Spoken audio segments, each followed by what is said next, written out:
Hi, we're here at the YAI Central Park Challenge, and I can't believe this, but we just ran into Geraldo Rivera, and he's like a rock star in the special needs community.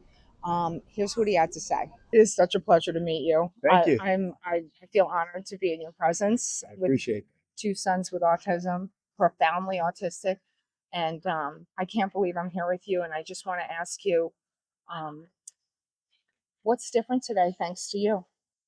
Well, I think everything is different. Primarily, it is a recognition of the humanity of people who have disabilities and their rights under the Constitution of the United States to fair treatment. I think that's what's different. What's different is the whole world has changed its attitude about, or it should have changed its attitude about the disabled. Everyone has the right to be all they're capable of being. Everybody has the right to a healthy environment, a clean environment, a safe environment, and someplace where they can realize their personal ambitions and and whatever the capabilities are. When I talk to people who are the parents, particularly of the disabled, and your situation is almost, exactly what I mean when I say you and I know each other, even though we don't know each other. I understand to the extent it is possible for me to understand the challenges that you face and the fear that you must have whenever the government starts cutting back on a program or moving on and so forth. My pledge of allegiance, in a sense, that I am aware of that. I will not stop speaking out on it.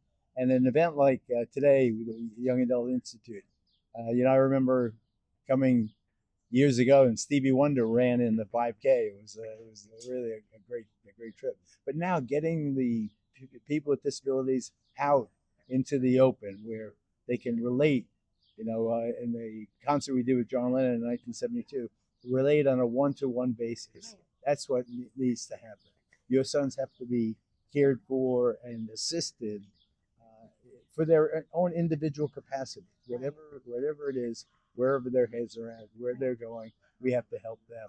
Every time I hear an anecdote of say, "Oh, my son was in this or that horrible situation," or "My daughter was in this and that," say that is intolerable and will not be allowed. And what do you think of all of these scary Medicaid cuts that are happening? Because They're we're awful. we're deathly afraid right now as families. It's a lifeline for our families. The predominant reason I came from Ohio to be here this morning was exactly that. If these Medicaid cuts are allowed to exist, it reminds me most vividly of the build-up to the Willowbrook story. Why did Willowbrook get so bad? Willowbrook got so bad because it was a cut in state funding at that time that crippled their ability to hire. Staff became overburdened. They became more and more negligent because they could not possibly deal with the burden that they had, and the conditions became appalling and inhumane. That's something that we have to watch like hawks. We're so fearful of that right now. And I think it's good reason. So I think that what you're doing and what all parents should be doing is rallying people who aren't involved, Right. to let their representatives know that this cannot stand. Right. That you will not be allowed to steal money from these families to do some The ones that need it the most. the ones who need it the most. Right. But you have to let your voices be heard. That's what we're trying to do here. I love That's what we're trying to do. And I feel like I'm so grateful to places that are almost the opposite of Willowbrook. Yes, exactly. The Center for Discovery, where my sons attend, they are such good stewards of Medicaid funding.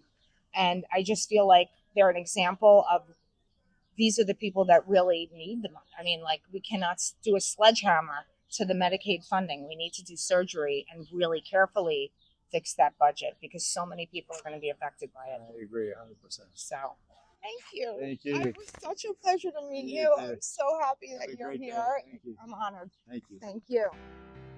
The Center for Discovery is this, it's like basically, let's just take Willowbrook and make it the opposite. And it's a residential facility with 400 residents spread over a whole entire county Oh, that's my son lives in a beautiful home that's. with his own Okay. room. Like I with, think of that as like it's a greatest dream. achievement. It is. I mean, I don't Achieving- know. I can't speak for you, but to me, it is. It's your greatest achievement because it really helped our. I mean, so many families.